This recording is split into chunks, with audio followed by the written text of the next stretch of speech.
ষ্টুডিঅ'ত মই পাপৰি আৰু প্ৰথমটো খবৰ আজিৰে পৰা আৰম্ভ আন্তঃজিলা যাতায়াত 3 দিনৰ ভিতৰত গন্তব্যস্থানলৈ যাব পাৰিব আবদ্ধ লোক 27 এপ্ৰিললৈ দিয়া হৈছে অনুমতি আজিৰ বাবে 12206খন ব্যক্তিগত বাহনৰ পাছ মুকলি কৰি দিয়া হৈছে এএছটিসি বাছত যাবলৈ 41651 গৰাকী ব্যক্তিয়ে কৰিছিল ফোন আজি এএছটিসি বাছ যোগে নিয়া হ'ব 12600 গৰাকী লোকক বাকি আবদ্ধ লোকক নিয়া হ'ব আন দুদিনত শুকুৰবাৰে নিশা মোবাইললৈ প্ৰেৰণ কৰা হৈছে টিকট আৰু আজি দুপৰীয়া 12 বজাৰ পৰা যাত্ৰা কৰিব এএছটিসি বাছসমূহে গুৱাহাটীৰ 4টা স্থানৰ পৰা চলিব আন্তঃজিলা এএছটিসি বাছসমূহ পল্টন বজাৰ মাছখোৱা আইএছবিটি আৰু আদাবাৰীৰ পৰা চলিব এএছটিসি বাছ গুৱাহাটীৰ পৰা বঙাইগাঁও গুৱাহাটীৰ পৰা নলবাৰীলৈ কৰিব যাত্ৰা গুৱাহাটীৰ পৰা নগাঁও গুৱাহাটীৰ পৰা মঙলদৈ গুৱাহাটীৰ পৰা গোৱালপাৰালৈ নিব আবদ্ধ লোকক গুৱাহাটীত এএছটিসিৰ বাছ স্থানলৈ চলিব ওলা উবৰ আৰু সিটি বাছ আজিৰ পৰা গুৱাহাটীত চলিব 30খন সিটি বাছ পুৱা 8 বজাৰ পৰা গুৱাহাটীত চলিব সিটি বাছসমূহ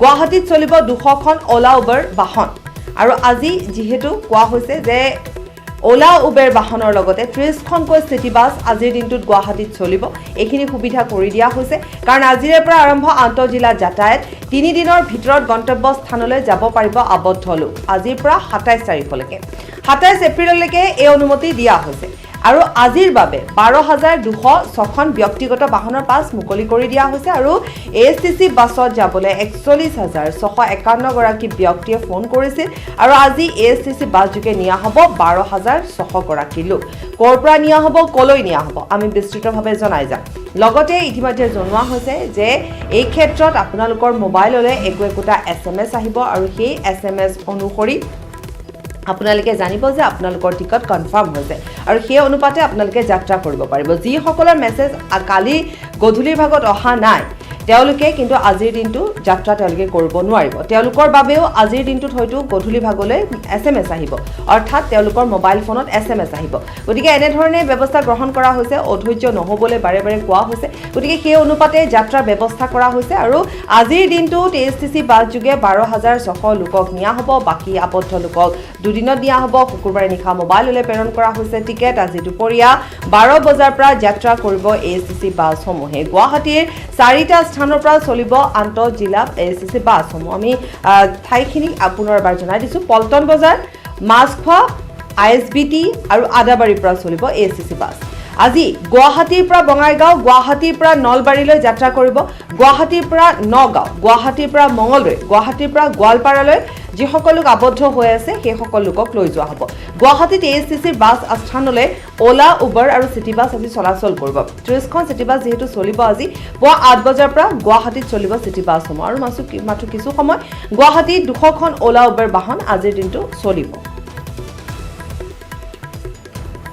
অসমৰ ভিতৰত থকা লোকসকলক 25, 26, 27 তাৰিখৰ ভিতৰত আমি তেওঁলোকক এটা মুভমেণ্টৰ কাৰণে আমি তেওঁলোকক সুবিধা দিম আৰু তাৰ কাৰণ কেইটাও আমি বুজাই দিছিলোঁ যে এইটো একমুখী যাত্ৰা হ'ব ঘূৰি আহিব নোৱাৰিব it will be one way journey গাড়ীখন যদি এবাৰ যায় আৰু গাড়ীখন ঘূৰি আহিব নোৱাৰে এতিয়ালৈকে এই দিশত আমাৰ জিলাৰ উপায়ুক্তসকলে 51402টা ৰিকুৱেষ্ট পাইছিলে এই ৰিকুৱেষ্টৰ ভিত্তিত 12206খন পাছ ইস্যু কৰা হৈছে 19000 আমি আৰু পিছৰ দুটা দিনত দিম আৰু 19000 ফৰ্ম আমি ৰিজেক্ট কৰিছোঁ কাৰণ তাত 2-ৱে জাৰ্ণি ৰিকুৱেষ্ট আছিলে বা আন বিভিন্ন ধৰণৰ জাৰ্ণি আছে যিটো আমাৰ ইমাৰ্জেন্সি কেটেগৰী এমএইচএ যিটো ইমাৰ্জেন্সি কেটেগৰী দিছে মিনিষ্ট্ৰী অফ হোম এফেয়াৰ্ছে তাত ফিট নকৰে তেওঁলোকৰ ৰিকুৱেষ্টখিনি 12,000 requests has been accepted. 19,000 requests is under process.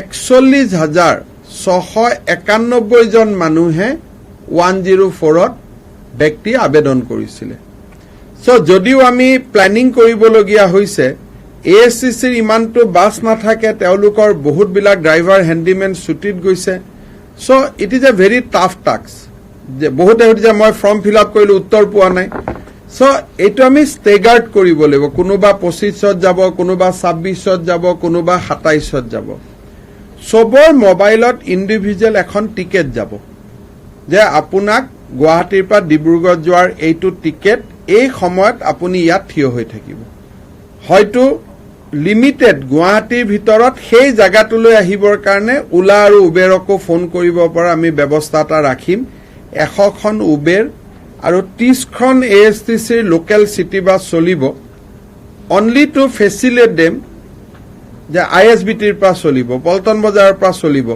এটা কোনোবা মানুহটো চানমাৰীৰ পৰা পল্টন বজাৰলৈকে আহিব লাগিব গতিকে তেওঁলোকে টিকেট পাব প্ৰথম যে 12টা বজাত আপোনাৰ গাড়ী পল্টন বজাৰৰ পৰা চলিব তেওঁলোকে সেই 12টাৰ আগে আগে ASTCৰ সিটি বাছ সাৰ্ভিস চলিব সেই জাগাটো দি আৰু তেওঁলোকে উলা উবেৰকো ফোন কৰিলে উলা উবেৰো আহি তেওঁলোকৰ ওচৰত থিয় হ'ব তাৰ পিছত গুৱাহাটীৰ 5টা পইণ্টত তেওঁলোকক লৈ যোৱা হ'ব যৰ পৰা একচুৱেল বাছখন চলিব আৰু সেই একচুৱেল বাছখন চলিব কিন্তু 41,000 মানুহকে আমি কেটাৰ কৰিব পাৰো নে নোৱাৰো It is all depends on the capacity of ASTC. কিমান ড্ৰাইভাৰ আহে কিমান হ্যান্ডিম্যান আহে কিমান মালিকে গাড়ী দিয়ে সকলোকে ধৈৰ্য ৰাখিব লাগিব পেশেন্স ৰাখিব লাগিব আৰু গোটেই যাত্ৰাটো আমি বিনামূলীয়া কৰি দিম আৰু এতিয়া আৰু নতুনকৈ ফোন লোৱা বন্ধ হৈছে আজিৰ পিছত যোৱাকালি 12টাৰ পিছত আমি ফোন লোৱা নাই যদি ভৱিষ্যতে লকডাউন চলি থাকে চলি নাথাকে তেতিয়া আমি আৰু ভৱিষ্যতে দুদিন বা তিনদিন কেতিয়াবা খুলি দিয়াৰ কথা চিন্তা কৰিম আৰু এই 41,000 পেশেন্ট লৈ যোৱাৰ কাৰণে যদি 3 দিনৰ জায়গাত 4 দিনো হয় 5 দিনো হয় that service will continue till we clear this 41,000 people আৰু যি সকলে নিজৰ গাড়ী আছে ডিসি সকলৰ পৰা ই পাস লব তেওঁলোকৰটো কোনো ইস্যু নাই তেওঁলোক ঘৰত ঘূৰি যাব পাৰিব আৰু এয়া আছিল কেনে ধৰণে আসলে যোৱা হ'ব কেনে ধৰণে ব্যৱস্থা গ্ৰহণ কৰা হৈছে সেই সকলোবোৰ ইতিমধ্যে কালি এক সংবাদমেল সম্বন্ধী মন্ত্ৰী ডক্টৰ হিমন্ত বিশ্ব শৰ্মাই জনাইছে আৰু তাৰোপৰি যেহেতু বিশদভাৱে আমি এই সন্দৰ্ভত জনাই গৈছো যাতে সকলোৰে সুবিধা হয় ঋতিক আছে আমাৰ সৈতে সংযুক্ত হৈ পোনপটীয়াকৈ ঋতিক আপুনিও এই ক্ষেত্ৰত আৰু কি তথ্য আপোনাৰ হাতত এই মুহূৰ্তলৈকে আহি পৰিছে আমি আপোনাৰ জৰিয়তে জনাব বিচাৰিম দৰ্শকসকলক ঋতিক পাপৰি আপুনি ইতিমধ্যে উল্লেখ কৰিছে যে গুৱাহাটীত 4টা স্থান নিৰ্ধাৰণ কৰা হৈছে য'ৰ পৰা যাত্ৰীসকলে তেওঁলোকৰ গন্তব্য স্থানলৈ যাব পাৰিব পল্টন বজাৰত যি ASTCৰ মুখ্য কাৰ্যালয় আছে তাৰ পৰা যাব পাৰিব ISBT পৰা যাব পাৰিব আদাবাৰী যি ASTC বাছ ষ্টেণ্ড আছে তাৰ পৰা যাব পাৰিব আৰু মাছখোৱাৰ যি বাছ ষ্টেণ্ড আছে সেই বাছ ষ্টেণ্ডৰ পৰা যাব পাৰিব ঠিক তেনেদৰে ৰাজ্যৰ আন যিসমূহ স্থান আছে সেই স্থানসমূহতো তেওঁলোক যি ASTCৰ কাৰ্যালয় আছে সেই কাৰ্যালয়ৰ পৰা বাছসমূহ তেওঁলোকে বাছসমূহলৈ তেওঁলোকে ASTCৰ আস্থানসমূহৰ পৰা বাছলৈ যাব পাৰিব আৰু এই ক্ষেত্ৰত কালি নিশাৰ ভাগতো কেইবাখনো বৈঠক অনুষ্ঠিত হৈছিল পৰিবহণ বিভাগ হওক বা ৰাজ্য চৰকাৰৰ বিষয়ববীয়াসকল কেনেধৰণে গোটেই কিয়নো 12,600 লোকক আজি এদিনত আজি তেওঁলোকৰ গন্তব্য স্থানলৈ নিব ASTCয়ে আৰু এই ক্ষেত্ৰত কালি আমি ASTCৰ পৰিচালনা সঞ্চালকৰ লগত কথা পাতিছিলোঁ তেওঁ জনাইছিল যে কেনেধৰণে তেওঁলোকে গোটেই যি অপাৰেশ্যনটো আছে সেই অপাৰেশ্যনটো কৰিব 104 যিসকল লোকে ফোন কৰিছিল তেওঁলোকক প্ৰায় 12,600 লোকক প্ৰথম দিনাখন চিনাক্ত কৰা হৈছে তেওঁলোকক টিকেট দিয়া হৈছে সেই লোকসকল আচলতে যি গন্তব্যস্থানৰ সমীপৱৰ্তী অঞ্চললৈহে আজি দিয়া আছে দূৰণিবতীয়া যাত্ৰীসকলৰ কাৰণে এই আজিৰ দিনটোত কোনো ধৰণৰ টিকেট দিয়া নাই কাইলৈ আৰু পৰহিলে যিসকল দূৰণিবতীয়া যাত্ৰী আছে তেওঁলোকৰ কাৰণে যি 108ৰ ফালৰ পৰা তেওঁলোকৰ এটা SMS আহিব আৰু আজি পুৱাৰ ভাগত 5টা বজাৰ ভিতৰত সকলোলৈ এই মেছেজসমূহ গৈছে আৰু দিনৰ 12 বজাত গুৱাহাটীৰ 4টা স্থানৰ পৰা আৰু ৰাজ্যৰ আন স্থানৰ যিসমূহ ASTC বাছ ষ্টেণ্ড আছে সেই বাছ ষ্টেণ্ডৰ পৰা তেওঁলোকে বাছসমূহ ল'ব পাৰিব দিনৰ 12টা বজাত বাছসমূহ যাত্ৰা আৰম্ভ কৰিব আৰু ইয়াৰ সমান্তৰালভাৱে প্ৰায় 41,000 লোক ৰেজিষ্টাৰ হৈছিল 104ত আৰু তাৰে 12,600 আজি যাব আৰু বাকীখিনি পৰ্যায়ক্ৰমে তেওঁলোকে দূৰণিবতীয়া যাত্ৰীসমূহ নিয়াৰ কাৰণে তেওঁলোকে ব্যৱস্থা কৰি আছে আৰু এই ক্ষেত্ৰত অকল ASTCয়ে নহয় আণ্ডাৰ ASTCৰ বাছসমূহো তেওঁলোকে প্ৰয়োজনৰ ৰিকুইজিশ্যন কৰিছে বহু স্থানত য'ত ASTCৰ বাছৰ সংখ্যা কম সেই স্থানসমূহত ব্যক্তিগত বাহন যিসমূহ বাছ আছে যি ASTCৰ লগত চলে সেই বাছসমূহো ৰিকুইজিশ্যন কৰিছে যাতে কোনো ধৰণৰ অসুবিধা নহয় আৰু আজি পুৱা 5 বজাৰ ভিতৰত সকলোলে যিসকল লোক আছে তেওঁলোকক SMS-সমূহ পাইছে তেওঁলোকৰ কোন স্থানৰ পৰা তেওঁলোকে বাছ ল'ব কোন স্থানত কেইটা বজাত পাব লাগিব আৰু তেওঁলোকে কোনখন বাছত উঠিব সেই তথ্যসমূহ পাই SMS তেওঁলোকৰ ওচৰলৈ গৈছে ৰীতি পৰৱৰ্তী সময়ত যোগাযোগ কৰিম ৰীতিক আমাৰ সাংবাদিকসকল যিহেতু এনেধৰণে সাজু হৈ আছে যাতে আমাক সকলোখিনি খবৰ আমাক দিব পাৰে প্ৰতি মুহূৰ্ততে আৰু যিহেতু আমি কৈছোৱে যে পুৱা 5 বজাৰ ভিতৰত আপোনাৰ মোবাইল ফোনলৈ SMS আহিব আপুনি যদি আজি যাত্ৰা কৰা যাত্ৰী তেতিয়াহ'লে সেই SMS আপোনাৰ মোবাইল ফোনলৈ আহিব আৰু যদিহে আপুনি আজিৰ দিনটোত যাত্ৰা কৰা যাত্ৰী নহয় তেতিয়াহ'লে আপোনাৰ মোবাইললৈ মেছেজ দেৰিকৈ আহিব গতিকে অধৈৰ্য হ'ব নালাগে আৰু ইতিমধ্যে আমি জনাই গৈছো যে বা মন্ত্ৰীগৰাকীয়েও জনাইছে এই ক্ষেত্ৰত কেনেধৰণে SMS-ৰ সহায়েৰে এনেধৰণে যাত্ৰাৰ ক্ষেত্ৰত টিকট প্ৰেৰণ কৰা হ'ব সেয়া ইতিমধ্যে জনোৱা গৈছে গুঞ্জনো আমাৰ সৈতে সংযুক্ত হৈ আছে মই গুঞ্জনৰ ওচৰলৈ যাম গুঞ্জন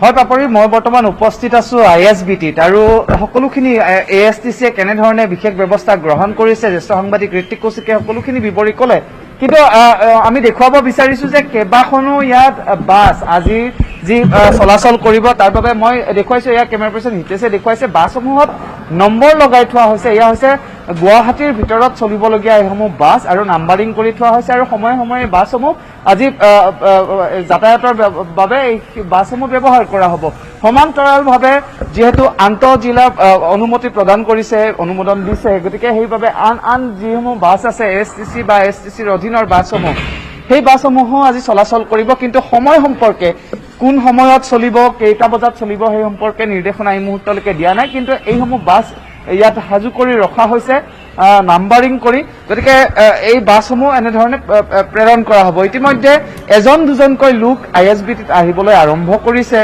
আৰু আমি তেওঁলোকৰ ওচৰলৈকে যাম তেওঁলোকৰ পৰাও মন্তব্য ল'ম কিন্তু তাৰ প্ৰাক্ষণত মই ক'ব বিচাৰিছো যে এই যিসমূহ বাছ আপোনালোকে দেখিছে এই বাছসমূহ আজি লকডাউন হোৱাৰে পৰা তেওঁলোকে ইয়াতে ৰৈ আছে ইয়াতে তেওঁলোকে খাইছে ইয়াতে তেওঁলোকে শুইছে আপোনালোকে কোন লাইনৰ বাছ চলাই মোৰ ভলাহদিয়া কিমান দিন ধৰি আবদ্ধ হৈ আছে যোৱা 24 তাৰিখৰ পৰা 24 তাৰিখৰ পৰা এতিয়া যাবলৈ পাব কি নিৰ্দেশনা আহিছে আজি মানে গাড়ীবিলাক কৈছে STCয়ে মানে চাফা কৰি থবি আৰু যাব বুলি কৈছে মানে ক'ত যায় এতিয়ালৈকে সিদ্ধান্ত হোৱা নাই এতিয়ালৈকে মানে আপোনাৰ কোনটো ৰুটত চলে মই তিনচুকীয়া একেদৰে লকডাউনৰ সময়ৰ পৰা আছো বৰদমচা কিবা জনাইছে কিমান সময়ত যাব কি নাই এতিয়ালৈকে জনোৱা নাই আমাক কিন্তু আমি ইয়াত দেখুৱাইছো যে দুজন যুৱক ইয়াত আহি উপস্থিত হৈছে তেওঁলোকো লকডাউনৰ সময়ত ইয়াতে আবদ্ধ হৈ আছিল তেওঁলোকে এতিয়া হামৰেঙলৈকে যাব আৰু তেওঁলোকৰ পৰা মই সবিশেষ ল'ম যে আপোনালোক ইয়াত ক'ত কাম কৰে আমি এতিয়া লখৰা কাম কৰি আছো লখৰা কাম আমি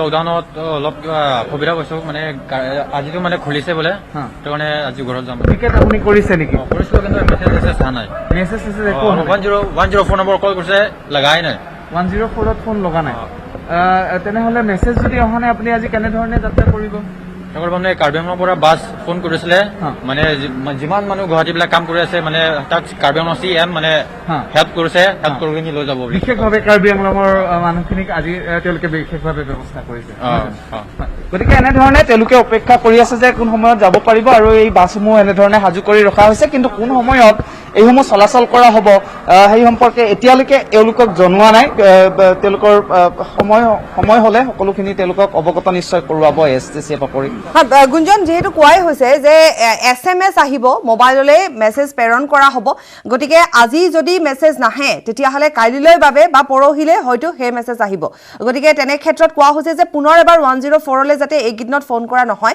কাৰণ বিকল হৈ আছে বুলি ইতিমধ্যে মন্ত্ৰী ডক্টৰ হিমন্ত বিশ্ব শৰ্মায়ো জনাইছে আৰু এটা কথা গুঞ্জন কালি AP তিৱাৰী ডাঙৰীয়া এটা কথা জনাইছিলে যে হাতত গ্লোভছ থাকিব লাগিব প্ৰত্যেকগৰাকী যাত্ৰী লগতে মাস্ক পিন্ধি তেওঁলোকে যাত্ৰা কৰিব লাগিব গুঞ্জন সেই বাৰ্তাও এবাৰ দৰ্শকসকলক আপোনাৰ জৰিয়তে দি দিয়াটো উচিত বুলি ভাবো নিশ্চয়কৈ কাৰণ তেওঁলোকে যাত্ৰা আৰম্ভ কৰিছে যাত্ৰাৰ তেওঁলোকে মাস্ক অৱশ্যে সকলোৱে পৰিধান কৰা দেখিবলৈ পোৱা গৈছে যিটো কিন্তু হাত মোজা পিন্ধাৰ যিটো নিৰ্দেশনা দিছে যাত্ৰাৰ কালত সকলোৱে হাত মোজা পিন্ধিব লাগিব সেয়া কিন্তু এতিয়ালৈকে দেখিবলৈ পোৱা নাই কিন্তু এওঁলোকে যিগৰাকীৰ সৈতে কিছু সময় পূৰ্বে মই কথা পাতিলো তেওঁ হামৰেং যাব কিন্তু তেওঁ ASTCৰ পৰা বা 104ৰ পৰা অনুমোদন তেওঁ পোৱা নাই এতিয়ালৈকে পাৰ্মিশ্যন পোৱা নাই কিন্তু হামৰেঙৰ পৰা কাৰ্বি আংলঙৰ পৰা তেওঁক জনোৱা হৈছে যে বাছ এখন কাৰ্বি আংলঙৰ যিসকল আবদ্ধ হৈ আছে গুৱাহাটীত EMA তেওঁলোকৰ বাবে বাছ পঠিয়াইছে কিন্তু সুৰক্ষাৰ বাবে সকলোৱে নিশ্চয় গুৰুত্ব দিব লাগিব কিন্তু ASTC যেটো বাৰ্তা দিছে হয়তো সকলোৱে যিসকলে এই মুহূৰ্তত টিভি চাই আছে যিসকলে ভাবি আছে যে আজি যাত্ৰা কৰিব তেওঁলোকে কিন্তু এইখিনি কথা মন দিয়াটো ভাল নিজৰ সুৰক্ষাৰ বাবে বাপৰি হয় নিশ্চয় কাৰণ স্যানিটাইজ বাছত থাকিব বুলি ইতিমধ্যে জনোৱা হৈছে গতিকে লগতে আৰু কেইটামান কথা গুঞ্জন জনোৱা হৈছে যে যি সময় যাত্ৰা আৰম্ভ হ'ব যতে ততে বাছ ৰখাব নোৱাৰিব বাছ নাৰাখিব আৰু লগতে য'ত খোৱা বোৱা ব্যৱস্থা আছে তেনে ধৰণে এটা গন্তব্য স্থান বা নিৰ্দিষ্ট স্থান ব্যৱস্থা গ্ৰহণ কৰা হ'ব গতিকে এইখিনি কথাও দৰ্শকসকলক উদ্দেশ্যি জনাই দিছো আমি যাতে আজিৰ দিনটো যিসকল লোকে যাত্ৰা কৰে এই প্ৰয়োজনীয় এইকেইটা দিশ তেওঁলোকে চাই যাব লাগিব গুঞ্জন আপুনি যেহেতু তাত আৰু সংখ্যক লোক আছে আৰু ইতিমধ্যে আপুনি জনাইছে চালকসকল আবদ্ধ হৈ আছে গতিকে আকৌ পুনৰ এবাৰ যদি আপুনি তেওঁলোকৰ ওচৰলৈ যায় কাৰণ এইকেইটা দিন তেওঁলোকে তাতেই আছে গতিকে কি সমস্যাৰ সন্মুখীন হৈছে বা কেনেকুৱা ধৰণৰ সুবিধা তেওঁলোকে পাইছে সেই কথাও আমি জানিব পাৰিম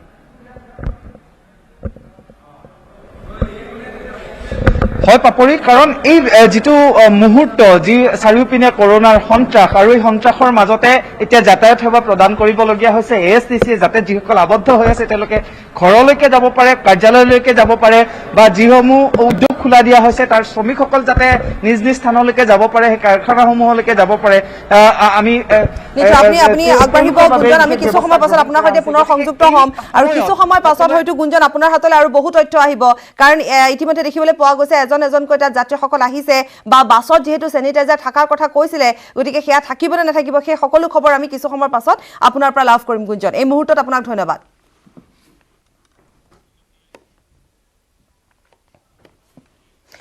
যোৰহাটৰ 5টা স্থানৰ পৰা যাত্ৰীক উঠাব ASTC Jaji Nandanban Titabar ASTC bus আস্থান মৰিয়নি আৰক্ষী থানা সুকাফা সমন্বয় ক্ষেত্ৰ নিমাতি বাছ আস্থানৰ পৰা যাত্ৰীক উঠাব ASTCৰ বাছসমূহে পুনৰ এবাৰ কৈছো যোৰহাটৰ খবৰ এই মুহূৰ্তত পুনৰ এবাৰ আমি জনাই দিছো যোৰহাটবাসীৰ বাবেও সকাহ হ'ব এই ক্ষেত্ৰত যোৰহাটৰ 5টা স্থানৰ পৰা যাত্ৰীক উঠোৱা হ'ব 5টা স্থান ইতিমধ্যে নিৰ্ধাৰণ কৰা হৈছে ASTCৰ জাজি নন্দনবন তিতাবৰ ASTC বাছ আস্থান মৰিয়নি আৰক্ষী থানা সুকাফা সমন্বয় ক্ষেত্ৰ নিমাতি বাছ আস্থানৰ পৰা যাত্ৰীসকলক ASTC বাছসমূহে উঠাব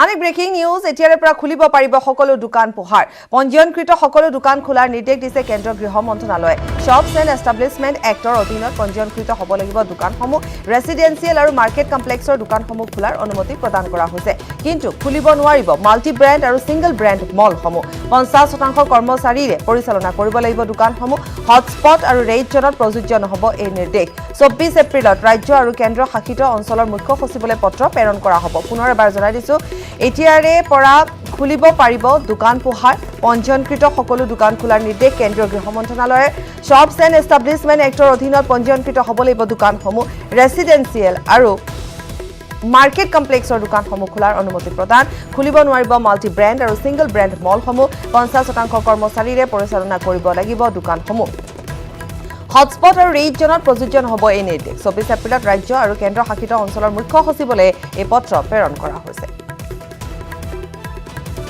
ফোনযোগে সংযুক্ত হৈছে দিল্লী ব্যুৰ চিফ পাৰ্থৰ সৈতে পাৰ্থ ইতিমধ্যে আমি দৰ্শকসকলক জনাইছো আৰু আপোনাৰ জৰিয়তে আমি আৰু কিছু কথা জনাব বিচাৰিম হয় বাপুৰি কালি মাজনিশাখনত কেন্দ্ৰীয় গৃহ মন্ত্ৰালয়ৰ পৰা এই নিৰ্দেশ আহি পৰিল আৰু নিৰ্দেশত কোৱা হ'ল যে যিসমূহ দোকান অত্যাৱশ্যক সামগ্ৰীৰ বাহিৰে অন্য যি সামগ্ৰীসমূহ বিক্ৰী কৰা দোকানসমূহ সেই দোকানসমূহ খোলাৰ নিৰ্দেশ প্ৰদান কৰা হৈছে আৰু 24 তাৰিখৰ ডেটত এখন পত্ৰ ইতিমধ্যে কেন্দ্ৰীয় গৃহ মন্ত্ৰালয়ে প্ৰেৰণ কৰিছে ৰাজ্য আৰু কেন্দ্ৰীয় শাসিত অঞ্চলসমূহৰ মুখ্য সচিবলৈ আৰু এই পত্ৰখনত স্বাক্ষৰ আছে স্বয়ং হোম ছেক্ৰেটাৰী কেন্দ্ৰীয় গৃহ সচিবৰ আৰু পত্ৰখনত স্পষ্টকৈ উল্লেখ কৰা আছে যিসমূহ দোকান শ্বপছ এণ্ড এষ্টাব্লিছমেণ্ট এক্টৰ অধীনত পঞ্জীকৃত সেই দোকানসমূহ খুলিব পাৰিব সেই দোকানসমূহ যি সামগ্ৰীৰ দোকান নহওক সেই দোকানসমূহ খোলাৰ ইতিমধ্যে নিৰ্দেশ প্ৰদান কৰিছে কেন্দ্ৰীয় গৃহ মন্ত্ৰালয়ে আৱাসীয় পৰিসৰত থাকিলেও সেই দোকানসমূহ খুলিব পাৰিব বা অন্যান্য মাৰ্কেট কমপ্লেক্সত সেই দোকানসমূহ থাকিলেও সেই দোকানসমূহ খুলিব পাৰিব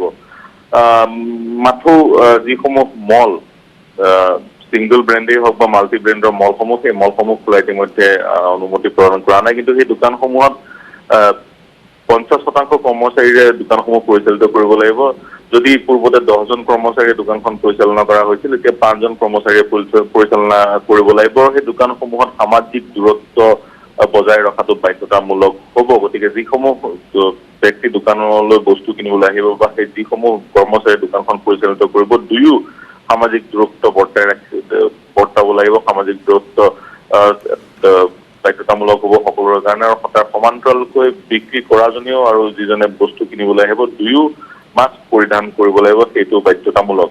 কিন্তু যিসমূহ হটস্পট হিচাপে চিহ্নিত কৰা হৈছে, বিভিন্ন ৰাজ্য চৰকাৰসমূহে হটস্পট চিহ্নিত কৰিছে আৰু তাৰ সমান্তৰালকৈ ৰেড জোন চিহ্নিত কৰিছে, সেই অঞ্চলসমূহত কিন্তু এই দোকান কোনো এই যি নিৰ্দেশ সেই নিৰ্দেশ প্ৰযোজ্য নহ'ব। গতিকে লক্ষণীয় হ'ব এই নিৰ্দেশৰ পিছত COVID-19 প্ৰতিহত কৰাৰ যুঁজখনত দেশ কেনেদৰে আগবাঢ়ে। কিন্তু এই মুহূৰ্তত ডাঙৰ খবৰ যে দোকানসমূহ খোলাৰ অনুমতি কেন্দ্ৰীয় চৰকাৰে ইতিমধ্যে প্ৰদান কৰিছে। পাৰ্থ, আপোনাক ধন্যবাদ জনাইছো। কিছু পৰিমাণে সকাহ বুলি ক'ব পাৰি, কিন্তু তাৰ মাজতো যিখিনি নীতি নিৰ্দেশনা আছে সেয়া মানি চলিহে দোকান পোহাৰসমূহ খুলিবলৈ দিয়া হৈছে, আৰু দোকান খোলাৰ ক্ষেত্ৰতো কিছু নিৰ্দেশনা আছে। গতিকে সেই সন্দৰ্ভতো ইতিমধ্যে আমাৰ দিল্লী ব্যুৰ চিফ পাৰ্থই আমাক সবিশেষ জনালে। ধন্যবাদ পাৰ্থ।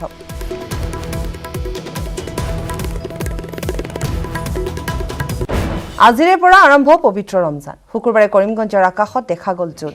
আজি ৰমজানৰ প্ৰথমটো ৰোজা। ৰমজানৰ জোন দেখাৰ পিছতে কেন্দ্ৰীয় হিলাল কমিটিয়ে ঘোষণা কৰিছে। পুনৰ জনাইছো, আজিৰ পৰা আৰম্ভ পবিত্ৰ ৰমজান। শুকুৰবাৰে কৰিমগঞ্জৰ আকাশত দেখা গ'ল জোন। আজি ৰমজানৰ প্ৰথমটো ৰোজা। ৰমজানৰ জোন দেখাৰ পিছতে কেন্দ্ৰীয় হিলাল কমিটিয়ে এই কথা ঘোষণা কৰিছে। আৰু যিহেতু এইবেলি কোৱা হৈছে যে ঘৰতে থাকি নামাজ আদায় কৰাৰ কথা ইতিমধ্যে কোৱা হৈছে, গতিকে কেন্দ্ৰীয় হিলাল কমিটিয়ে ঘোষণা কৰিছে। আৰু আমি পুনৰ কৈছোঁ যে আজি পৰা আৰম্ভ পবিত্ৰ ৰমজান। শুকুৰবাৰে কৰিমগঞ্জৰ আকাশত দেখা গৈছে জোন, আৰু আজি ৰমজানৰ প্ৰথমটো ৰোজা।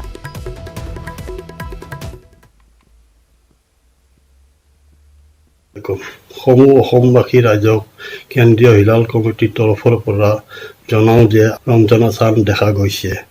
সেয়ে পৰা ৰমজানৰ প্ৰথম ৰোজা আৰম্ভ হ'ব।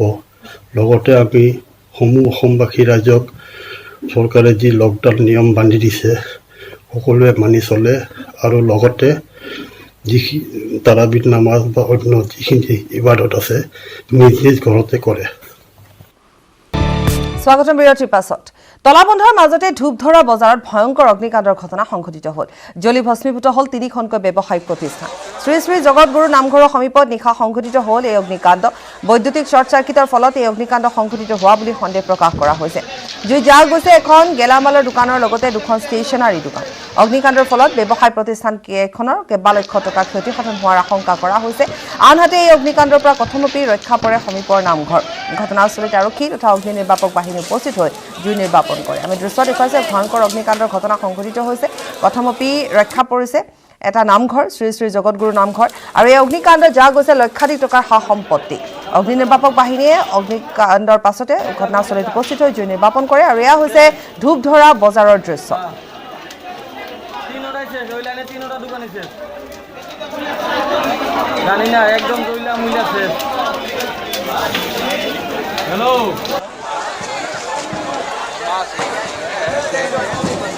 এই বোমা থকাৰ কাৰণে বেছি উঠি আছে। জুইটো কেনেকৈ লাগিছে গম পোৱা নাই। মই ঘৰত আছিলোঁ, থকাৰ পিছত মোক ফোন কৰিলে এজনে ধূপধাৰা কয় যে অমুকৰ দোকানখন চম্বুদাৰ দোকানখন জ্বলি গৈছে। ততাতৈকে আহিলোঁ, আহি দেখা পালোঁ যে 3খন দোকান সমানে জ্বলি গৈছে। কেইখন দোকান আছিলে? দোকানটো 3খন আছিল। বিশেষকৈ চম্বু চৰকাৰৰ যিখন দোকান আছিল সেইখন বহুত টকাৰ দোকান আছিলে, গেলামাল হ'লচেল হয় সেইখন ডাঙৰ দোকান হয়। সেইখন বহুত টকাৰ মানে কি আছে, মোটামুটি 80 লাখ এনেকুৱা টকাৰ ডাঙৰ। স্থানীয় লোকে জুইটো নুমোৱাৰ ক্ষেত্ৰত যথেষ্টখিনি বহুত চেষ্টা কৰিছে, কিন্তু জুইৰ ওচৰত যোৱাটো সম্ভৱ নহয়। ফায়াৰ ব্ৰিগেড আহিছে, দুখন আহি জুইটো নুমালে। লগতে আমাৰ স্থানীয় প্ৰশাসনে অনুসূচিত জাতি জনজাতিৰ তালিকাৰ পৰীক্ষণ হ'ব লাগে, এই মন্তব্য উচ্চতম ন্যায়ালয়ৰ মতে বঞ্চিত হৈ আহিছে প্ৰকৃততে সংৰক্ষণৰ প্ৰয়োজন থকা অনুসূচিত জাতি জনজাতিৰ লোকসকল। দেশৰ সৰ্বোচ্চ ন্যায়ালয়ে পুৰণি অন্ধ্ৰপ্ৰদেশৰ অনুসূচিত এলেকাত স্থানীয় জনজাতিৰ কাৰণে 100% সংৰক্ষণ প্ৰদান কৰাৰ চৰকাৰী ব্যৱস্থা সন্দৰ্ভত এক শুনানি গ্ৰহণ কৰি বৃহস্পতিবাৰে এই মতামত প্ৰদান কৰিছে। সমৃদ্ধিশালী সকলেও লাভ কৰি আছে অনুসূচিত জাতি জনজাতিৰ সুবিধা। পৰীক্ষণ হ'ব লাগে অনুসূচিত জাতি জনজাতিৰ তালিকা। ৰাজ্য চৰকাৰসমূহক উচ্চতম ন্যায়ালয়ৰ গুৰুত্বপূৰ্ণ নিৰ্দেশনা। অনুসূচিত জাতি আৰু জনজাতিৰ সংৰক্ষণৰ তালিকা সন্দৰ্ভত দেশৰ সৰ্বোচ্চ ন্যায়ালয়ৰ এক গুৰুত্বপূৰ্ণ নিৰ্দেশনা। হয়, পুনৰীক্ষণ হওক এই তালিকাৰ, কিয়নো অনুসূচিত জাতি জনজাতিৰ আগবঢ়া আৰু সমৃদ্ধিশালী লোকসকল এতিয়া হেঙাৰ হিচাপে থিয় দিছে আৰক্ষণৰ প্ৰয়োজন থকা লোকসকলৰ সন্মুখত। আৰু এইসকল আগবঢ়া আৰু সমৃদ্ধিশালী লোকৰ বাবে বঞ্চিত হ'বলগীয়া হৈছে আৰক্ষণৰ প্ৰয়োজন থকা লোকসকল। হয়, অনুসূচিত জাতি জনজাতিৰ তালিকাৰ পৰীক্ষণ হ'ব লাগে। সমৃদ্ধিশালীসকলে গ্ৰহণ কৰি আছে সুবিধা। এই মন্তব্য উচ্চতম ন্যায়ালয়ৰ। আনহাতে বঞ্চিত হৈ আহিছে প্ৰকৃততে আৰক্ষণৰ প্ৰয়োজন থকা অনুসূচিত জাতি জনজাতিৰ লোকসকল। অনুসূচিত জাতি জনজাতিৰ সংৰক্ষণ যাৰ বাবে প্ৰয়োজন তেওঁলোকৰ সন্মুখত হেঙাৰ হিচাপে থিয় দিছে সমৃদ্ধিশালীসকলে। দেশৰ সৰ্বোচ্চ ন্যায়ালয়ে পুৰণি অন্ধ্ৰপ্ৰদেশৰ অনুসূচিত এলেকাত স্থানীয় জনজাতিৰ কাৰণে 100% আৰক্ষণ প্ৰদান কৰাৰ চৰকাৰী ব্যৱস্থা সন্দৰ্ভত এক শুনানি গ্ৰহণ কৰি বৃহস্পতিবাৰে এই মতামত প্ৰদান কৰে। ন্যায়াধীশ অৰুণ মিশ্ৰৰ নেতৃত্বত গঠন হোৱা এখন 5জনীয়া সাংবিধানিক বিচাৰপীঠে লগতে কয়, সংবিধানৰ অনুচ্ছেদ 341 অধীনত ভাৰতৰ ৰাষ্ট্ৰপতিয়ে অনুসূচিত জাতি আৰু জনজাতিৰ তালিকাখনত অনুমোদন জনায় আৰু এই তালিকাত প্ৰয়োজন সাপেক্ষে সাল সলনি কৰিব পৰা যায়। ৰায়দানৰ প্ৰতিলিপিত স্পষ্টকৈ উল্লেখ কৰি 5জনীয়া বিচাৰপীঠখনে লগতে কয়, পৰিৱৰ্তিত সামাজিক আৰু অৰ্থনৈতিক দৃশ্যপটলৈ লক্ষ্য ৰাখি এই তালিকাৰ পুনৰীক্ষণ হোৱাটো দৰকাৰ। ন্যায়ালয়ে লগতে কয় যে আৰক্ষণ প্ৰদান শতাংশৰ কোনো ধৰণৰ সাল সলনি নকৰাকৈ সঁচাকৈ যাক প্ৰয়োজন সেইসকলৰ নামৰ অন্তৰ্ভুক্তিৰে সাল সলনি কৰিব লাগে এই তালিকা। আৰু এই ক্ষেত্ৰত ৰাজ্য চৰকাৰসমূহকো সময় সাপেক্ষে জনগোষ্ঠীসমূহৰ তালিকাত অন্তৰ্ভুক্তি আৰু কৰ্তন সন্দৰ্ভতো কেন্দ্ৰীয় চৰকাৰক পৰামৰ্শ প্ৰেৰণ কৰিবলৈ নিৰ্দেশ দিয়ে দেশৰ উচ্চতম ন্যায়ালয়ে। দিল্লীৰ পৰা পাৰ্থজ্যোতি বৰাৰ report, news 18 Assam north east. কৰোনাই আমাক বহু কথা শিকালে। প্ৰত্যাহ্বান হৈ পৰিলেও কৰোনাই আমাক শিকালে আত্মনিৰ্ভৰশীলৰ পাঠ। পঞ্চায়তৰ মুখিয়ালক সম্বোধন কৰি শুকুৰবাৰে এই মন্তব্য কৰিলে প্ৰধানমন্ত্ৰী নৰেন্দ্ৰ মোদীয়ে। কৰোনা ভাইৰাছৰ সংকটৰ মাজতে প্ৰধানমন্ত্ৰী নৰেন্দ্ৰ মোদীয়ে সকলো গাঁও পঞ্চায়তৰ মুখিয়ালক সম্বোধন কৰে। পঞ্চায়তী ৰাজ দিৱস উপলক্ষে প্ৰধানমন্ত্ৰী মোদীয়ে নতুন গ্ৰাম স্বৰাজ পৰ্টেল আৰু এপৰ আৰম্ভণি কৰে। এই পৰ্টেলৰ জৰিয়তে গাঁও পঞ্চায়তৰ সমস্যা, পঞ্চায়তৰে জড়িত তথ্য উপলব্ধ হ'ব। মোদীয়ে কয়, এটা সময়ত দেশৰ 100তকৈও কম পঞ্চায়ত ব্ৰডবেণ্ডৰ সৈতে সংযুক্ত আছিল। এতিয়া 2.5 লাখতকৈও অধিক পঞ্চায়তত ব্ৰডবেণ্ড উপলব্ধ হৈছে। ইমানেই নহয়, গাঁৱত কমন ছাৰ্ভিচ চেণ্টাৰৰ সংখ্যাও 3 লাখ অতিক্ৰম কৰিছে। চৰকাৰে ভাৰতত মোবাইল নিৰ্মাণ কৰাৰ যি অভিযান চলাইছিল তাৰ ফলশ্ৰুতিত আজি গাঁৱে গাঁৱে কম দামত স্মাৰ্টফোন উপলব্ধ হৈছে। আজি এনেকুৱা পৰ্যায়ত ভিডিঅ' কনফাৰেন্সিং ইয়াৰ ফলতে সম্ভৱ হৈছে। গাঁৱৰ আন্তঃগাঁথনি শক্তিশালী কৰাৰ বাবে আজি চৰকাৰে 2টা গুৰুত্বপূৰ্ণ প্ৰকল্প আৰম্ভ কৰিছে। এটা হ'ল ই গ্ৰাম স্বৰাজ, দ্বিতীয়টো হ'ল ইয়াৰ দ্বাৰা সকলো গাঁওবাসীৰ বাবে স্বায়ত্ব যোজনাৰ আৰম্ভণি। नमस्कार। आप सभी साथियों को पंचायती राज दिवस की बहुत बहुत शुभकामनाएं। आज जिन जिन पंचों को और पंचायतों को सम्मानित किया गया है उनको भी मेरी तरफ से बहुत बहुत बधाई। और देश भर की पंचायतों से मेरा आग्रह है कि आप वेबसाइट पर जाकर के जिनका सम्मान हुआ है, जिनको अवार्ड मिला है, उसकी जानकारी जरूर प्राप्त करें। किस बात को लेकर के उनको ये सिद्धि मिली है, उनका गौरवगान करें। साथियों, ये कोरोना वैश्विक महामारी ने वाकई हम सभी के काम करने के तरीके को बहुत बदल दिया है। पहले हम लोग किसी कार्यक्रम में रूबरू मिलते थे, आमने सामने मिलते थे, बातें करते थे, लेकिन आज वही कार्यक्रम वीडियो कॉन्फ्रेंस के माध्यम से करना पड़ रहा है। इस वक्त देश भर के लाखों सरपंच और पंचायत सदस्य टेक्नोलॉजी के माध्यम से जुड़े हुए हैं। मैं आप सबका स्वागत करता हूं, आप सबको बहुत बहुत अभिनंदन करता हूं। असम के कचर जिले के ग्राम पंचायत छोटा दूध पाटिल, यहां के प्रधान श्रीमान रंजीत सरकार जी हमारे साथ हैं। रंजीत जी नमस्ते। नमस्ते सर। नमस्कार। नमस्कार सर। सर, सबसे पहले मैं लॉकडाउन घोषित करने के आपके असम राज्य से सबके साथ में आपका पास मेरा। लेकिन इस बार थोड़े आसाम के लोग नाराज हो गए होंगे क्योंकि नहीं सर, बिहू नहीं सर, बिहू इतना बढ़िया आनंद उत्सव और मोदी जी ने लॉकडाउन कर दिया, हमारा बिहू बिगाड़ दिया। सर लॉकडाउन आप जो काम किया है सर वो अच्छा काम किया, ये देश को रक्षा करने के लिए काम किया है सर। लेकिन ये हमारा जो राज्य का मुख्यमंत्री सर्बानंद सोनोवाल जी और हेमंत बिश्व शर्मा जी ने मेरा भलाई करने के लिए हर स्टेट हर डिस्ट्रिक्ट में आया है सर। मेरा विधायक किशोरनाथ जी मेरा ब्लॉक में आया और गांव में आया, इसलिए सर रंजीत जी आपने बहुत उत्तम तरीके से बात बताई, मैं आपको बधाई देता हूं और सभी आसाम वासियों को भी मेरी तरफ से बधाई, बहुत धन्यवाद आपका। Breaking news. নিষিদ্ধ ড্ৰাগছ ব্যৱসায়ত নামিল মেধাৱী ছাত্ৰ। মহানগৰীৰ বেলতলাত আটক 2 ড্ৰাগছ ব্যৱসায়ী। বনগাঁৱৰ ভাড়াঘৰৰ পৰা 2 ছাত্ৰক আটক কৰিছে বশিষ্ঠ আৰক্ষীয়ে। APSC কোচিং কৰিবলৈ আহি জড়িত হৈ পৰিল ড্ৰাগছ সৰবৰাহত। দীৰ্ঘদিন ধৰি ড্ৰাগছ সৰবৰাহৰ সৈতে জড়িত আছিল ছাত্ৰ দুজন। পুনৰ জনাইছো নিষিদ্ধ ড্ৰাগছ ব্যৱসায়ত নামিল মেধাৱী ছাত্ৰ। মহানগৰীৰ বেলতলাত আটক হৈছে 2 ড্ৰাগছ ব্যৱসায়ী। বনগাঁৱৰ ভাড়াঘৰৰ পৰা 2 ছাত্ৰক আটক কৰা হৈছে। বশিষ্ঠ আৰক্ষীয়ে আটক কৰিছে। APSC কোচিং কৰিবলৈ আহি জড়িত হৈ পৰিল ড্ৰাগছ সৰবৰাহত। দীৰ্ঘদিন ধৰি ড্ৰাগছ সৰবৰাহৰ সৈতে জড়িত আছিল এই 2জন ছাত্ৰ।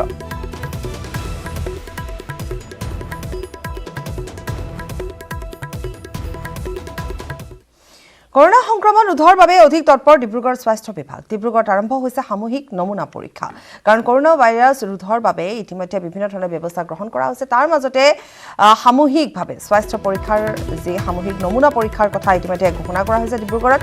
কৰোনা সংক্ৰমণ ৰোধৰ বাবে অধিক এনেধৰণে তৎপৰ হৈ পৰিছে ডিব্ৰুগড় স্বাস্থ্য বিভাগ আৰু ডিব্ৰুগড়ত আৰম্ভ হৈ পৰিছে সামূহিক নমুনা পৰীক্ষা। তমাছ আছে আমাৰ সৈতে সংযুক্ত হৈ তমাছে আৰু অধিক জনাব। তমাছ